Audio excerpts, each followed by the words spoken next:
First and now, the official BC Lions podcast. It's Concert Kickoff week, home opener week, 50 Cent week. We're jacked up right now. Matt Baker alongside Nick Kowalski. And Nicky, it's hot and heavy right now. It's good. Yeah, this is a week we've all been waiting for. Kind of was planning out everything, getting all the content ready for in-game. The load-in deadline's always kind of in the middle of the week, so that's when you really have to pick up and kind of get everything ready for the big day on Saturday. And is it ever going to be a big day on Saturday? It's just exciting times, and here we go. Yeah, and just to show you how big this is, I'm getting ticket requests and other requests from people I haven't heard from in a long time, so that's good. It means people are interested. And by the way, before we continue, I would like to start by wishing a very happy birthday to my lovely and beautiful daughter, Libby, 5 years young today. Happy birthday, Libby. On this recording day, yes. And believe me, our living room has just gotten a little more chaotic with all the new gifts and the toys, but it's good. You're only 5 years old once, so happy birthday, sweetheart. Looking forward to sharing some cake later. Yeah, live it up. Yes. Get all that sugar out of the way on a Wednesday night. And with that, we will discuss some BC Lions football now. We're going to sit down and talk with defensive lineman Josh Archibald, a guy we've been waiting to talk to for a long time. And it was good to get some new, fresh interviews. Aiden Eberhardt last week, great episode. We encourage you to download that to YouTube or wherever you get your podcast on your audio platform. It's all there. We're on to Calgary, as Bill Belichick would say. Well, I'm on to Calgary, but we have to at least talk about it. We have talked about it, broke it down pretty extensively on BC Lions on Tap, our weekly radio show Tuesday nights, 980 CKNW, but a 35-27 loss in Toronto that had a lot of roller coaster moments, several lead changes. I thought we were going to pull that out in the end after the Aiden Eberhardt crazy catch to keep a drive going, but comes down to a couple of giveaways, Vernon Adams Jr. fumble. Hey, lost to a pretty good team. That's how you. They have to fix some things. We've talked to everybody, but it's the way it bounces sometimes. Yeah, Toronto, they went 16-2 last year, and yeah, they lost about, almost a dozen key players, but I felt last year, even when they were kind of humming along after they clinched first place, they were still that same dominant team, and you see guys like Mason Pierce might be one of the most underrated players in the CFL. He, on that 3rd and 24 from the 1 yard line where VA threw, that was an incredible throw, on 45 I thought Hollins yards. Was coming down with it. That thing was on a rope. It was literally a perfect throw on the run from the back of your end zone, and VA and Hollins do everything right on that play, but Mason Pierce comes in and swats it down. Or Folarin Omalade, one of the best pass rushers in the league. Still at it. Jared Brinkman, it feels like Toronto just farms out these interior defensive linemen that are studs, right? They had Barlow and Hendricks that went to Hamilton last year, right? So it's a good team from top to bottom, and Cameron Dukes played really well too, I thought, right? We didn't really have an answer for him, unfortunately. They definitely had a tendency on those under routes when to bail him out and let his receivers do the work kind of thing. But when we got pressure to him, it felt like he was just backing up, making plays, never really panicked in the pocket. Obviously, there was the one turnover strip sack play, but overall, that's what Dukes' 3rd or 4th start in the CFL. He played very well. Have to give him his flowers, as the kids would say. And yeah, and we were previewing this opener last week, and that's kind of where we landed on. I know the whole Chad Kelly situation, the quarterback situation, might be some question marks for some neutral observers, but and I was talking with their play-by-play man, Mike Hogan, in their radio booth before the game, just saying hi, and he said, look, he just flat out said, yeah, this team lost A.J. Ouellette, but they get a Kadeem Carey. Yeah. Boy, he's a good depth player too. Whoever it was they lost on the offensive line, I know they released Sean Oakman after the fact, but they make the Jake Ceresna trade, right? So those that they lost, they offset with some pretty solid acquisitions, and that showed. Yeah, and even they obviously started new kind of 2 fresh cornerbacks too, and I thought they did a pretty, Alex Hollins still had almost 100 yards, and I thought that was kind of expected, right? When you got Hollins against kind of a raw CFL player, but Franklin on the boundary corner, I thought did a good job there. Pretty physical, right? I know VA took his licks, and everyone was talking about that. And while it unfortunately is a loss, like the team was they were down 29-27 with under 5 minutes to go on Toronto's 30-yard line, right in a position to win that game, right? And obviously the 20-6 lead, Rasheed Bailey's elbow away from potentially going up 27-6. That was a huge turning point, I thought, when Bailey's elbow was down on that Patrice Rene and Sione Tuihema fumble recovery. But lots of positives, some negatives. It's week 1. You got time to correct it. So, and it's not like you lost to a team that you weren't there that was supposed to be at the bottom of the standings. Toronto, I think, is still established as one of the top teams in the CFL. So tough place to play, and unfortunately didn't go our way. And a big opportunity now with the 1-0 Stampeders coming in. 32-24 win over Hamilton for Calgary. Jake Mayer. Lions have enjoyed some success against him. 5 of 7 meetings with Jake have been victories, including the 2 playoff games each of the last 2 years. But you can ill afford to drop to 0-2 here, Nick, especially with Calgary banking a win last week. No such thing as a must-win game in week 2. That's a ridiculous notion, but you lose this one, and you're going to be playing uphill for a while, I think. Yeah, and you obviously don't want to do that. And Calgary did come out strong last week. Jake Absolutely. Merritt, he was 21 of 26, 2 touchdowns, 250 yards, no turnovers. So I know there are some question marks about him heading into the season, but at least for now, he's kind of quieted those up. And then they got a guy like Dedrick Mills in the backfield too, who just looks like a complete weapon. That guy runs hard, so he's going to be a force. Like if you think Calgary's run game isn't as strong because they lost Carey, I think again, right? Because Mills is a tank back there, and some of the new receivers stepped up, right? You saw Clark Barnes score a touchdown. Beggleton and Michelle are still there, but a guy like Cam, I think it's Echols is how you say his name. He had a really nice touchdown catch for them. But at the same time, some of those balls were just kind of jump balls, like kind of those jackpot balls in the end zone, and the receivers started coming down with them, right? So when it boils down to that, I think our guys were in the right spots in week 1. You know, that Rasheed Bailey touchdown, like Gary and AG were right there, right? It was a bullet of a throw in a perfect window. But when those jackpot balls come up, like what Calgary was kind of throwing last week, you got to be able to make plays on those, right? And that could be the difference in a win or loss, as Hamilton found out. Yeah, familiar feeling. 4 or 5 plays go the opposite way, you're likely looking at a different result. I know the offensive line and potentially some changes to that position. Recording this on the Wednesday, Michael Couture not practicing. Just one more full practice this week as of this recording, so we shall see. We'll break that down on the injury reports, let that play itself out. But the pass rush is going to be big here.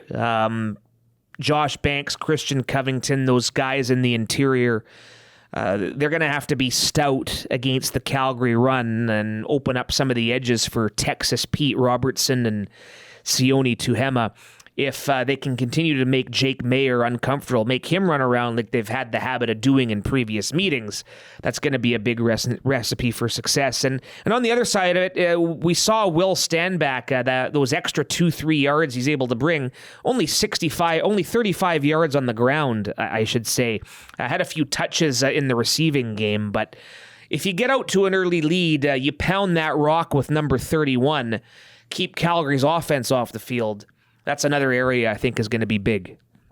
Yeah, in this offense, they proved they can move the ball, right? I think Vernon was, 9 of 9 to start the game and had that bomb to Travis Fulgham for his first touchdown. Justin McInnes cracking 100 yards as expected. You know, he's bound for a massive season, even building off what he did last year. But like you said about on the defense, yeah, like there were unfortunately probably too many kind of chunk plays on the ground, right? With Kadeem Carey and even Adeboboye when he came in the third quarter for a little bit there. But I mean, a guy like Sione, I thought was really impressive in week 1. Blew up, had a couple of TFLs, and he was really physical, right? So monster out there. We talked about him kind of being a difference maker and kind of turning into a household name this season, especially with Matthew Betts moving on to Detroit, and now you got a guy like P. Robertson and Christian Covington on the starting rotation on this D line, and yeah, we need big things from them, of course, in this week, and I know they'll be fired up playing at BC Place for the first time, right? Especially Christian. Yeah.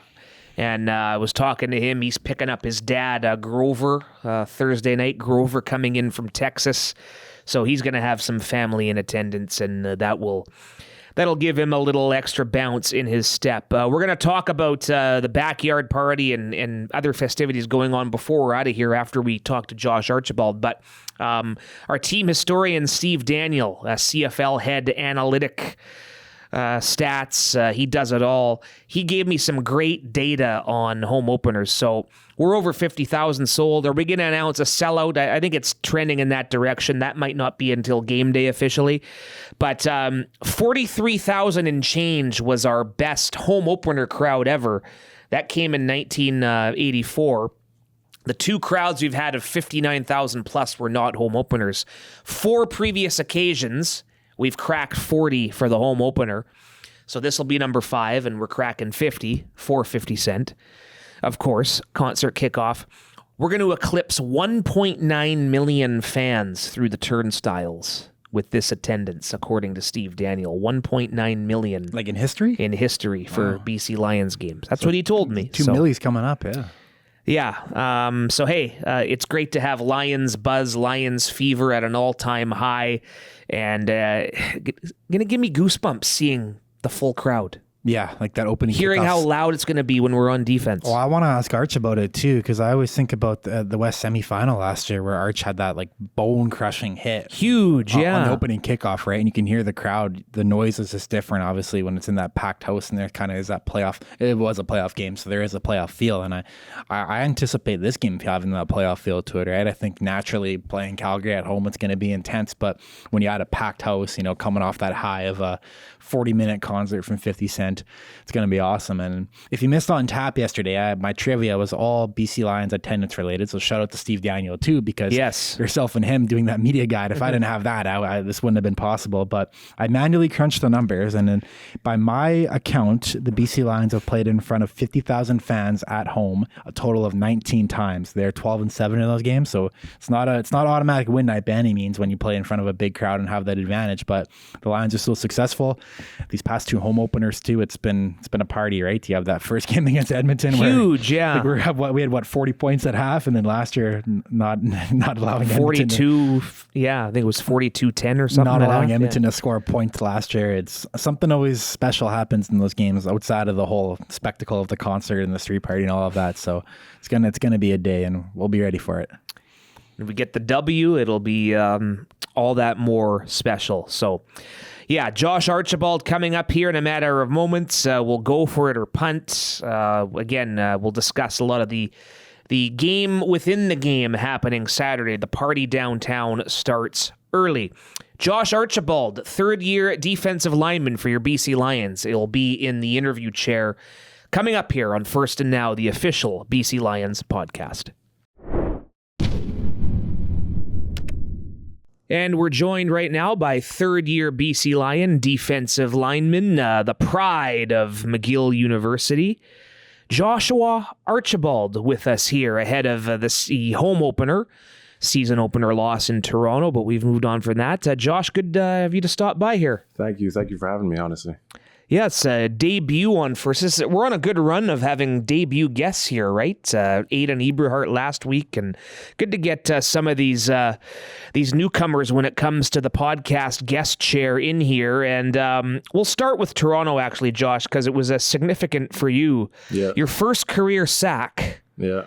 But it's going to be attached to a trivia question until the end of time as well, because don't get me on those. Thibaut Debaye, scoop and score, first global player touchdown in league history. First off, how excited were you to make the play, and how cool is it to see Thibaut take it to the house?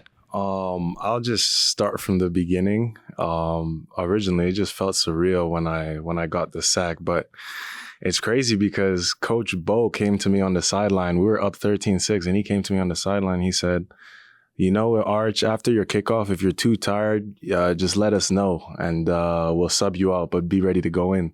So I run my kickoff, and I end up tripping on somebody's foot and falling, and got back up. Cardio was hurting, but I said, nah, this is my chance. I got to go. So first play on defense, it was an RPO and the QB took it out, and I just shuffled, and I saw him keep it and run outside, and I told myself, he's going to throw it for sure. I kept running, but the closer I got to him, the more I realized he's keeping it.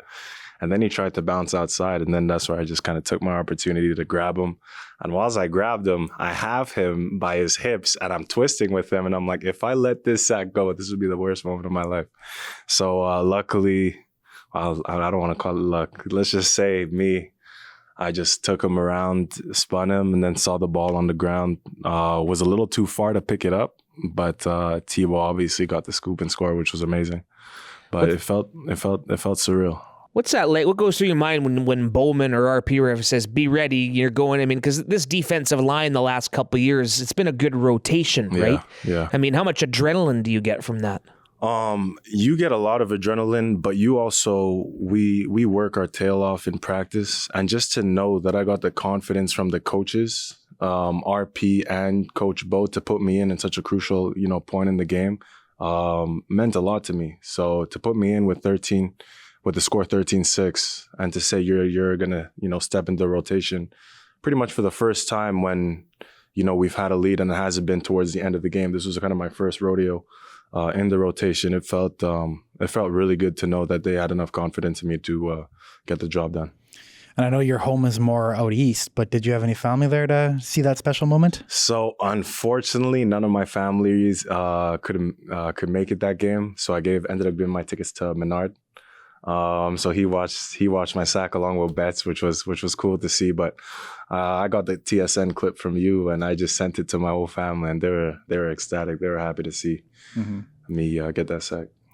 So Menard's ticket was Josh Archibald's player ticket. Yeah. It was towards the end of the game. Originally, I was gonna give it to my family. Then I was gonna give it to some coaches at UCC, because I went to UCC in Toronto. And unfortunately, they couldn't have made it. So 30 minutes before the game, I kind of sent the tickets to Menard because he needed some, and he came to the game with Betts. How special was it having those two guys in attendance? I know they've obviously, Betts moved on to the Detroit and all that, but how good was it seeing him? It was super special because, me and Betts especially, we talk often, and he just gave me some advice before camp, and he said, just be you. You have all the physical capabilities to do well. Don't overthink, do your thing, and the rest will play out. So me and Betts have a lot of cool conversations, and one of those conversations happened before camp. And then when I got that sack, he just congratulated me and said, you know what, there it is.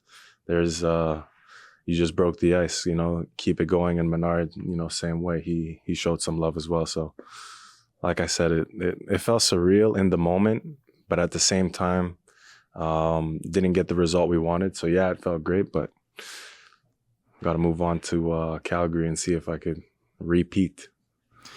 Yeah, how was the team dealing with all the pressure this week? It's obviously a big topic, and there is pressure. I'm gonna call a spade a spade. There's gonna be 50,000 people there, a big concert. You don't want to disappoint, but how do you kind of not get too hyped up almost, right? I think what we emphasize as a team, especially, VA says it all the time: be present in the moment. Don't think about what's happening on the outside. Don't think about what you ate for dinner. Don't think about what's gonna happen in the future.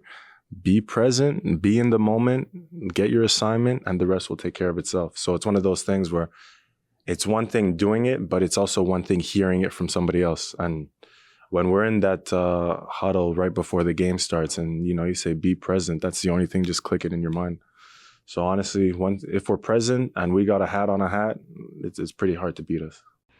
Had some good battles with Calgary the last couple of years, couple of playoff wins, a couple of crazy road games there. A couple of years ago, the Nathan Rourke comeback game is one we'll never forget. But what is it about the Calgary matchups that make those so intense and so special? It's a good rivalry, isn't it? Yeah, it's a really good rivalry, but I think more so we know that we're both two good teams.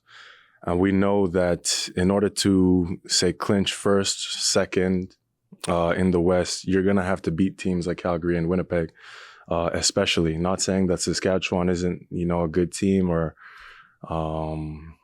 anyone else, but I think Calgary stands out and Winnipeg stands out as a really good team. So obviously beating them feels good, obviously, in these recent years. Big breakthrough for you last year two. Played pretty much all the games, 11 tackles. How much have you grown personally, professionally, since you got the call from Neil and Rick on your 2022 draft night? Honestly, it feels surreal about how much I've grown. But as a person, I've realized how adaptive I am as a person. So first year I come in, You train a certain way, you eat a certain way, but there's some things that work and some things that don't. So I've just been observant at the things that have worked and observant at the things that haven't and what I need to improve on. And from there, I just adapt. So I look back at year one. How I would watch film is different from year two, even year three now. What I ate is different from what I eat now to what I ate in year two. It's just minor tweaks that help you get to that next level. Really helped, especially my mental and not thinking, oh, I'm on TV right now. This is going to affect this, overthinking in the moment. So being present in the moment along with a few minor tweaks has honestly really helped my game. And I'm just happy I've been able to contribute to this team. Well, I was even we were talking with Aiden last week, and I say this to you, Baker, is when you go to Kamloops in year two, you feel so much better, right? Much better. The pressure is off. I'm not going to say the pressure is off, but you're growing as a player. You know what to expect. There aren't any nuances. There isn't any new things that might creep up. Kamloops is going to hurt. You're going to have to do an ice bath every single time you're done practice. And the food's going to be all right. Emphasis on all right. Emphasis on all right. I mean, I guess I have lower standards because I'm always hyping it up. Like with the Chinese night, we've talked about it. I think we talk about it every episode. I'll co-sign the Chinese night, but there have been no. I don't know why you don't like the Chinese, Baker. The Chinese isn't bad. I'm not into the I'm going to plead the fifth. Hey, we don't want to get anyone upset. So again, I feel like we end up always getting back to the Chinese in Kamloops on every episode we do. But the chicken that has like that sweet onion sauce, I'm gnarly about. But the pork the is plum sauce. Yeah, but the pork thing I think is the best item in all of camp, in my opinion. So, anyways, that's our segment about Chinese food in Kamloops. I guess it's funny. So I think about this a lot when I look, because we're in the same situation where this is my third year here, and I think back to 2 years ago we had Nathan Rourke and Brian Burnham and Boom Gwacham and all these guys, and then last year you got Matthew Betts and like I'm kind of speaking on the defensive line, and then this year you got a guy like Pete Robertson coming in and Christian Covington. So you've had no shortage of like big name established veterans kind of on your actual unit, right? And do you think about that, like how much of those guys have helped you, like whether it's Betts or Boom or Christian and Pete now? Oh, for sure. They've been great leaders. But one thing that you can't necessarily change with a good leader is his credibility, his reputation, right? So Pete's been in the league for years. Covington, 30 years old. He's been in the NFL.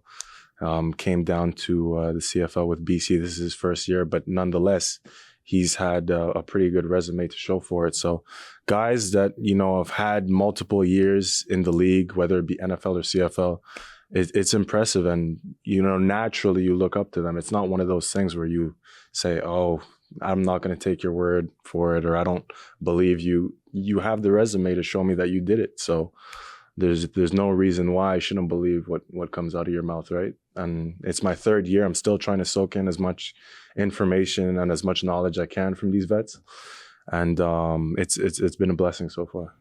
I know growing up, there's guys on this roster that idolized your coach too, John Bowman. Were you one of those guys too, growing up, watching John Bowman do all his work for Montreal and kind of being surreal again that he's your coach these past couple of years? So I'm not going to lie and say I used to watch a lot of CFL ball because I didn't, but I did know who John Bowman was and I knew how dominant he was. So to give credit where credit's due, I could probably list 4 or 5 CFL players, into my first, second, even third year university. And John Bowman was definitely one of those guys. So yeah, big inspiration for us.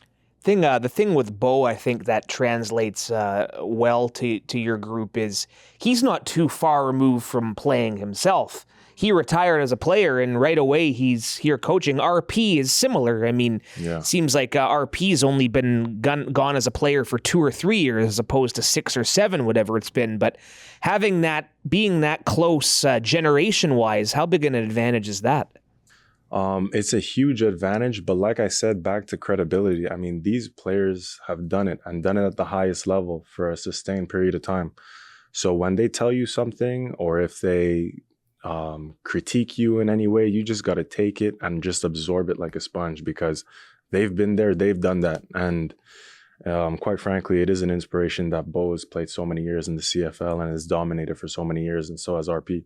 So having coaches like that in your corner is definitely special, and I wouldn't have it any other way. Who is your biggest inspiration growing up? Growing up? Or now? My biggest inspiration growing up, my mom.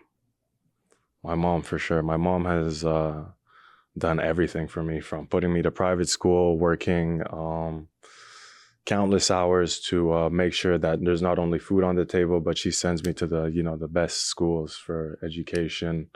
Whatever I wanted when I was a kid, I pretty much got. I mean, I had to work for it sometimes, but she always wanted her kids to have more than what she had. And so she gave me I credit my whole life and my progress in life so far to her, because she chose McGill. She put me through UCC, which is a pretty good private school in Toronto. She put me through Selwyn House, which is another private school in Montreal, and she did that all by herself financially. So I have my mom is definitely my biggest inspiration. Does I know you mentioned that nobody was able to make it to Toronto, but when we do go back east, Montreal, obviously, Ottawa, Hamilton, is she there typically? You have a big crew coming typically in the east? So Montreal for sure. I mean, you're on the hook for a lot of tickets in Montreal. I've seen you trying to work ticket deals. Let me tell you, these ticket deals are going insane. Last year, I came in June. We had our game in September. I was going to guys in June saying, hey, I'm writing you down for these Montreal tickets. And by the end of it, I think I had a total of 40. So 40 tickets, which is about 20 guys that offered me their tickets for Montreal. So pretty blessed to have a group of guys that confirmed their Montreal tickets to me, and had a bunch of family members obviously come and support. And every time we play in Montreal, man, it feels amazing. It feels surreal. Yeah, it was special getting a late win there last year, right? I know the first year we going in there with Vernon and Pip, it didn't go our way, but yeah, getting the win there last year was good. Talk to me about your college career. I feel like I don't know much about your time at McGill. The only thing I researched earlier was that you had to defer a year because of the COVID season. Yeah. But just go through your college career for me.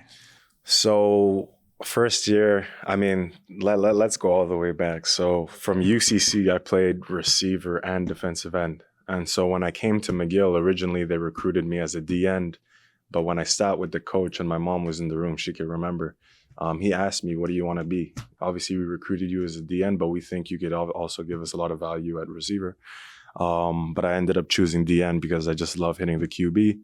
Came in at 215 pounds, didn't play much my first year. Second year, played more, obviously special teams, and ended up playing a few reps at D-end. Third year was kind of my breakout year. Me and Andrew Sinnett kind of dominated the D-line. Andrew got drafted by Calgary. Third year, played really well. Then there was COVID year, obviously. And then my fifth year, kind of a learning curve for me. Didn't eat too well in the off season, gained a little bit of bad weight, as they say. And my production dipped a little bit, so took that learning experience as a learning opportunity to just get better, eat well. And that same year, which was my fifth year, which was my dip in production,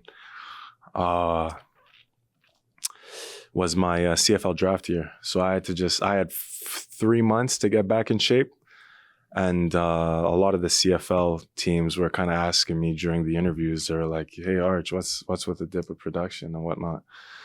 And I was kind of upfront with them, and I told them, "Listen, I didn't prepare properly. My mistake. But I promise you, if you do draft me, you're gonna get a heck of a player." And since then, I kind of made it my thing to just be in the gym every morning. First year with BC, get my healthy habits going, eating right, and slowly but surely, as Matt was talking about, of my increase of production with BC, it's the numbers speak for themselves. So I'm happy to obviously get the opportunity my third year and looking to make the most out of it. One thing that popped in my head too, along the path they made, but I think about that West semifinal last year, opening kickoff. Oh my your play. gosh, That's a dream. Are we running that back in front of a big crowd this year? You see what you did there? You're trying to jinx it. I'm gonna leave it at I'm gonna play my game and see what happens. But to go back to your point, no, that felt surreal. Let me just back it up, because when you're running on kickoff and nobody is in front of you to block you, it is a special feeling to just see you and the returner just face up, and you have the perfect angle, right? So in my head, I had the perfect angle. I'm looking at it and I'm like, there's no way they left me this open. I think somebody missed their block or something. So I had a choice in my head, either to stop my feet and not tackle him or just throw my body at him. And I told myself, this is playoff time, baby. Let's do it. And I just threw my body at him. It was a nice tackle. He landed right on my shoulder. People thought I hit my head, but I really didn't. I was on the right side of his body, and it just was a nice hit and woke me up. And obviously woke the fans up and woke the team up. And I was happy I got to not change the momentum, but push the momentum our way, that opening kickoff. Love it. Some rapid fire before we let you go, Josh. I know we've talked a bit about food, and I'm just, the Chinese food is decent. I know it's more of a devil's advocate thing with me. It was better this year. I will say. You're pleading the fifth on that one. You're pleading the fifth. Yeah, I gave it a chance the second time, and I said, you know what? I should have given this a better chance this year. But anyway, it's not my favorite one in the camp rotation is probably the Greek food, the Greek chicken, the chicken souvlaki. So, but favorite pregame meal? What's your go-to? Pregame meal, I don't like eating too much before games, but if I'm gonna eat, I need my yogurt, and this is Greek yogurt. I need blueberries, I need my bananas, and I need my natural honey. In that, all mixed up in a bowl. So I'll have that to start, and I definitely need some eggs. I love my eggs toast, and put some spinach with the eggs as well. That's probably my favorite meal. We're flying to Toronto the other day. Some snacks, some treats. What do you bring on the plane? What am I bringing on the plane for snacks? I love my fruits. So what I had on the plane was just a bowl of cherries and blueberries. Sounds basic, but it works. Actor who would play you in a movie, who would you pick? Ooh, Jim Carrey. Yeah, Jim Carrey. Same sense of humor. I can see it. Jim Carrey. I like it. He gets crazy and I get crazy, but I got to open up to you for me to get crazy. But the boys know I get a little crazy. I'll put you on the spot here too. So you're one of the players. A lot of players ask me for my clips after games, right? But you sometimes do. But you're always into the fashion ones. I noticed when I always got the slow mo ready for you guys on the walkway. But my point being is you come dressed. You're not wearing like a pair of blue jeans and a white t-shirt. No, you're coming never. dressed, right? I'm coming dressed. Yes. Talk about. I don't know. Should I put you on the spot and rank? Do you think you're number one on the team in fashion, or is there someone with the crown right now? I know Quincy's gone, so that probably helps you elevate a bit. You know what's crazy? I have a little controversial take on that, but I think fashion is subjective, so I can't necessarily give somebody a rank. Fashion should be a representation of who you are as a person and what you feel in the moment. So to say that somebody is the best dressed, I can't really give a ranking to that. But you know who shows out and who kind of expresses themselves through their clothes and isn't just generic. You know who those guys are. To name a few, I like the way Couture dresses. I like the way he expresses himself.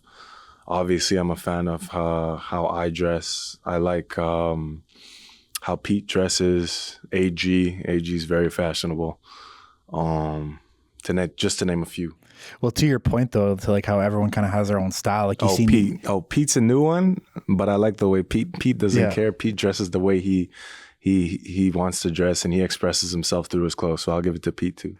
I think the ultimate example of how you say people have kind of their own style is you see a guy like Nathan Cherry come up in like the plaid and the jeans, but you're like, yeah, Nathan, you should be wearing that. Like, that fits you, right? That's you as a person, and that's what I mean. You can't put a rank into it because that fits his personality. That's Cherry. Holland's with like the Spencer's kind of t-shirts that we usually cannot publicly show. Makes sense. That's him. So that's a great point you make. Bowman too at the top hat I like. So. Bowman's we haven't even delved into the coaches, but I'll give it to Bowman for sure. Yeah, Bo and RP definitely up there. Hey, this has been a pleasure. I don't know why we waited this long, and we'll get Jim Carrey's people on board and get the biopic going. That's good. Thank you. Appreciate you guys for having me. Josh Archibald, third-year BC Lion D lineman, joining us on First and Now. Up next, a little go for it or punt, a few final thoughts, and we're gonna give everyone some more reminders on how they can tune in and how they can see 50 Cent and the BC Lions Saturday. First and Now, the official Lions podcast. BC Lions fans, it's time to make history. Join the biggest year yet and celebrate the 70th season. And guess what? The one and only Curtis 50 Cent Jackson will be performing live at the BC Lions Concert Kickoff home opener on June 15th, presented by BC Fed. Show starts at 3 p.m., followed by the Lions taking on the Calgary Stampeders. Tickets start at just $25 and are moving fast. Visit bclions.com and get ready to roar like never before. Josh Archibald, very well spoken. A lot of these young men are very well spoken. It's quite impressive. And I'd forgotten about that big special teams raucous hit to start that Western semifinal. Got the juices flowing on our sideline, that was for sure. Yeah, he's an intense dude on the field, and that's what made me think about it too. There's that great sideline clip of him yelling at the TSN camera after that happens because he was all fired up. So, I hope I didn't jinx it because I like to have him run that back. It would definitely blow the roof off that place in front of a full BC Place stadium. So, love getting the chance to talk to him. Neat to hear him talk so highly of his mom. I know a lot of guys, when you ask about heroes and inspirations, they go with their parents, but it's just goes to show you how impactful a lot of people's parents can be. So I love talking to Josh, and neat little sidebar, even though it came in a loss, Thibaut Debaye's touchdown, the first ever by a global player. Thibaut been a very good success story of the global initiative. Now, year 3 with the Lions. Year 4 in the CFL. Week 2 in the CFL will begin on Thursday night, just about over 24 hours from now, as we're recording this later on a Wednesday afternoon. 0-1 Winnipeg Blue Bombers at the winless Ottawa Red Blacks. Ottawa, of course, didn't play last week, had the week 1 bye. A lot of changes in the nation's capital, but talking about how dire a situation our Lions are in here in week 2, you could probably say the same for Winnipeg because they didn't look too good in their opener against Montreal. Credit to the Alouettes, of course, and the Bombers not going to be without Brady Oliveira, without Kenny Lawler. He's on the 6th game, I think, right? Broken arm for Kenny. Fractured. So this is a hard one for Winnipeg, going into a tough environment. They, of course, lost a thrilling overtime game to the Red Blacks last year, but big one for the Bombers. Yeah, and like you said, the injuries are definitely concerning, right? And this is a team that they lost at Ottawa last year, and that was against Dustin Crum in that crazy overtime. The Crum back, yeah. The Crum back, yeah. And now you got Drew Brown on the other side. I know he's going to be motivated going against the squad. Drew Brown seems like he's going to be I think he's going to be a big deal in the CFL for years to come. It seems like he's doing all the right things out there in Ottawa, and obviously getting groomed in Winnipeg doesn't hurt, right? So, that'll be an interesting game. It's probably a little tougher situation for Winnipeg, obviously going on the road, and there's a bit of history there, like I just said, with losing in Ottawa. So, they have to bounce back. We've learned time and time again to never count this team out, no matter who they're fielding, no matter if Kenny Lawler's out or Brady Oliveira's out, whoever they got in their defensive backfield, all of that. Never count this Winnipeg team out. So I'm going to sit back, watch this one, and see how the chips fall.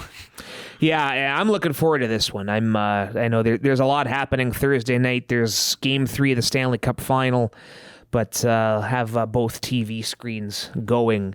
Definitely on Thursday night. Montreal Alouettes, just talked about it, have to give them their full marks for how they performed on offense, defense, special teams even. They're at the Elks. That Edmonton-Saskatchewan game we were watching in the hotel restaurant / bar there. Five stars. Yeah, shout out to the staff at the Hotel X, taking very good care of us some good appetizers, some good cocktails, that's for sure. But the Elks, can they afford to fall to 0-2? Probably not. They were in control. Obviously, turnovers played a role. And I know we've talked a bit about McLeod Bethel-Thompson leading the charge there on offense. Long-term this season, we'll see how that fares for them. But that's a big one, big bounce-back opportunity at home against the defending Grey Cup champs. Yeah, pretty new look Edmonton team, right? Like it did have a different feel to it. I thought when we were watching on Saturday. I actually watched the game back last night. I finished watching it because we were, like you said, we were out at the bar watching it. So you don't get the best perspective, right? We've talked about this. Not quite. It's better to watch the game at home. Yeah, get all of that. So, but unfortunately they kind of blew that late and. They still got playmakers. You got a guy like Curly Gittins was getting used early and often for them. Geno Lewis had a big 50-yard catch for them, right? McLeod, obviously, at quarterback. So they're pretty new look. Their secondary seems like they're more developed, mature, right? It was obviously such a young group last year with a guy like Kai Gregg and being a rookie. He had a pick last week too, right? So, interested to see how they do against Montreal because I guess Montreal right now they're the top dog, right? And Grey Cup champs, top targets on their backs, yeah, all of that. So it's crazy how quick the kind of tide turns, right? But it seems like Montreal is the team to beat, or at least right now. They've walked the walk against Winnipeg, against Toronto, obviously. Although I don't know, I haven't seen them beat us in the last couple of years. Just saying that's true. No, you're right, and I think the Alouettes and Argos will be the ones duking it out for Eastern supremacy. But like I said, I don't know. What Ottawa does. We'll see. I'm intrigued as well to see and. Hamilton has some good personnel in key places. They're going to play host to Saskatchewan on Sunday, 4 o'clock our time. A good bounce-back opportunity for the Ticats. At Tim Hortons Field, when that crowd is on, they're on. There'll be some traveling Rider fans, no doubt, as there always is. We're going to learn a lot about this Hamilton Tiger Cat team here against Saskatchewan, I feel.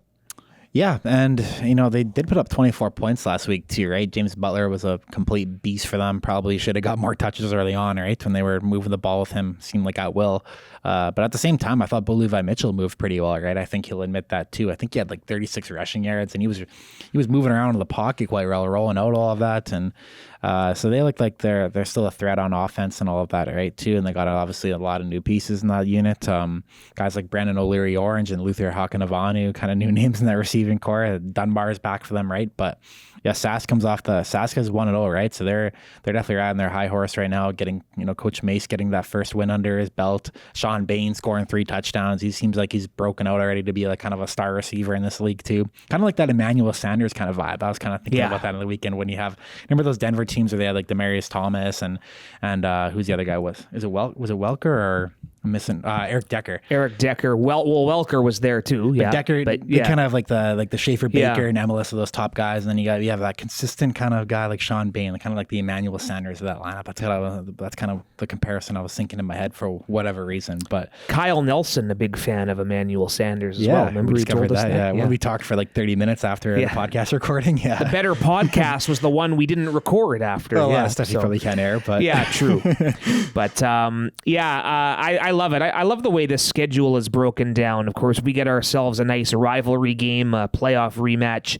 And before we wrap up with Go For It or Punt, the backyard party presented by Play Now Sports, 10:30 a.m. on Terry Fox Plaza. We're going to have kids face painting, scavenger hunt, bouncy castles. For 19 plus folks, Molson Coors beverages for $5. Right at 10:30? That might be tempting for me. I'm just telling you, that's all. If I'm acting a little funny when we're getting ready for the start of the game, you know where I've been. Hey, speak for yourself. Yeah. No Coors Lights till after the game in the post-game banquet. 10:30, Famous Players Band. They're going to be performing. I know you've captured footage of them performing out at Robson and Beatty Street, which is where this tailgate party will extend to. So 10:30, going to wrap up at 2:45 to give folks a time to get inside. 50 Cent at 3 o'clock. I'm looking forward to this. We ever since we announced it, we've been very excited.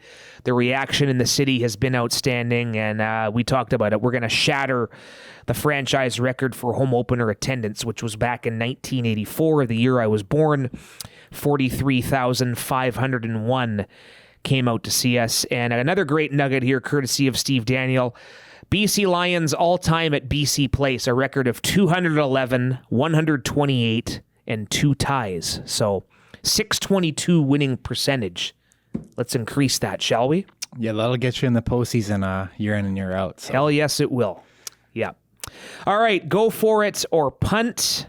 One of our favorite parts of this podcast. Why don't you go for it first, Nick? Well, considering we came out of Toronto this past weekend, I'm going to go for football on grass. It lived up to the hype. We know it was raining when we arrived. It was actually like pouring when we arrived. It was not looking good. I walked over from the hotel with Jay Starecki, one of our equipment staff members, and we were both saying, kind of remarking to each other, it's a good thing we packed rain gear here, but thankfully we would not need it.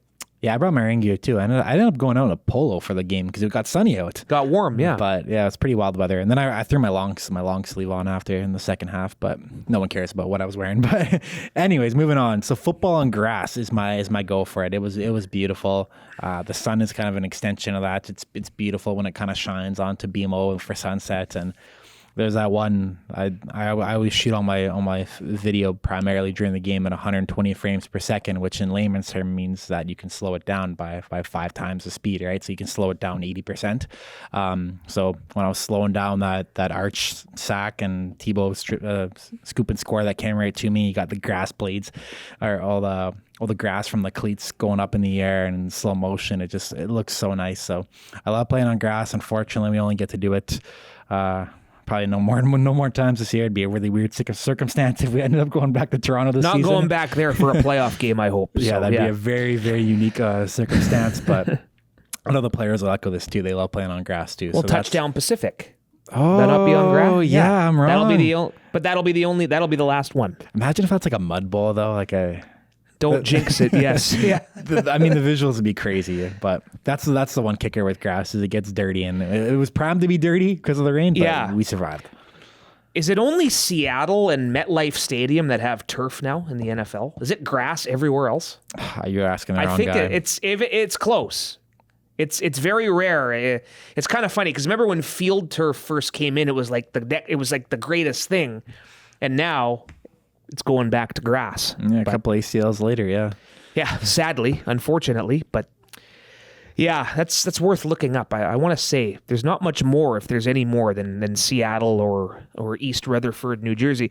All right, I'm going for another food take here. Waffle fries. You just can't We had a little bit of a snafu. We won't get into the details. We had a last minute venue change for On Tap. So Kelly O'Brien's in New West, shout out to everyone for taking us in. And I knew it was going to be a good omen when I saw one of the servers walking around with someone's order and it was waffle fries. I'm like, here we go. So had to do it. Little beef dip, little onions. Loved it. Loved the waffle fries. And you had the waffle nachos, right? The Pochos? Pochos, yeah, they're known for that. I've actually had them before there, and I kind of run it back. They have like that mustard sauce with them. They're very good there. So highly recommend. It's kind of the same umbrella that I was under for my order. I just got the order of Pochos. I love my green onions on them too. So that was a good order. And you don't get messy too. They give you a fork. I love that about it. I'm down to go back there anytime. Oh yeah. Great patio there too, as I said, on Tap. I've been a little windy, a little chilly when I left last night. Well, we would have left around the same time, so not really a good patio night, but the patio itself looked awesome. I ended up talking BC Lions football with one of our Twitter followers. Is that Jay? No, Morbidal. Morbidal. Yeah, sorry, so, I get those. Yeah, so I get those guys mixed up. Him and his girlfriend showed up, so we ended up talking about football for half an hour. That's usually how it goes. Yeah. When we start talking BC Lions, it turns into a long session. So we encourage obviously our fans to come out and talk ball with us. We obviously talk about it live on Tap there on the radio, but afterwards too, it's always fun to hang out with our fans.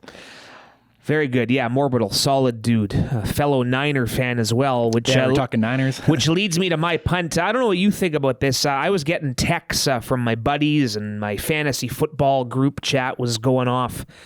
Christian McCaffrey on the cover of Madden.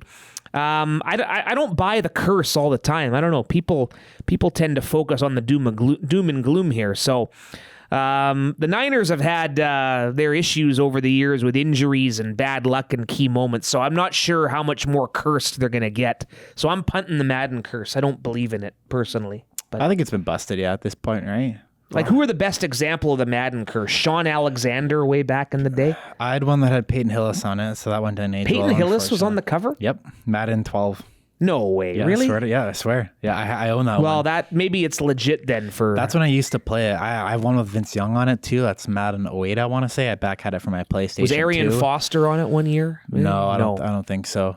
I mean, it was guys like Gronk and like OBJ that I remember. Sherman was on one. Sherman was on one for sure. I don't really play video games anymore. I guess I don't really have a punt line. You're up, an to adult. be honest, but well, I did bring my Xbox 360 here when I moved here, but I played a little bit of 2K and a little bit of NCAA 14 because I still own that for the 360. I know that's really trendy right now, right? Because it's coming back. But yeah, video games I kind of had to scrap from my life. You're punting video games then. That's good. That's not my punt right now. I was gonna go with Cap Friendly, unfortunately, or the purchase of Cap Friendly. Have you heard about this? I read something about it. Yeah, That's I was upset to hear that. So I guess I'm punting the Washington Capitals because Yeah. they're the organization that bought Cap Friendly, and I listened to one of the podcasts I frequent to is 32 Thoughts with Elliot and Freeman and Jeff Merrick, and Yep. they had a big discussion about it too. And Elliot and Jeff's sources revealed that, I mean, like a dozen teams apparently were using like their high level like analytics and cap resource people were like literally relying on Cap Friendly,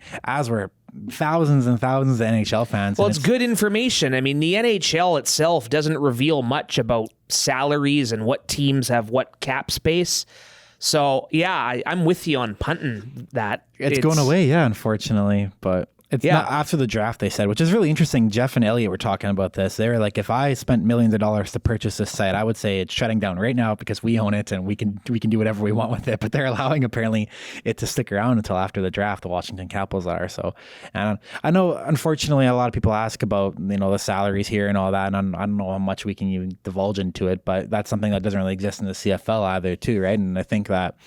What I'll say is that overall, I think if that resources are available and you can kind of, talk about mock trades with your buddies and free agency becomes a little more interesting if you know all the situations and all that, it does add a little bit of excitement for the fans. I think that's an obvious statement, but at the same time, I know agents and teams and league reps and all that, they don't necessarily want that information disclosed. Yeah. And apparently the NHL didn't enjoy that Cap Friendly site. Apparently that's what Elliot and Jeff were saying too, Yeah. right? So someone, you know what? Someone will invent a new way to track it. There is I'm sure. Puckpedia that exists for the NHL, but and overall sports leagues, I know there's pros and cons, obviously, right? But that's kind of everything. No, it's a good one. I mean, the whole chip balls thing too, right? Going into that debate, it's kind of along those lines too, right? Where I know probably the people who put that in are trying to improve the fan experience, right? But there obviously are negatives to it as well, as we discovered from special teams voices this past week. So there's pros and cons is essentially what we're getting at. That's good. Yeah. More information, the better. Absolutely. So Yeah.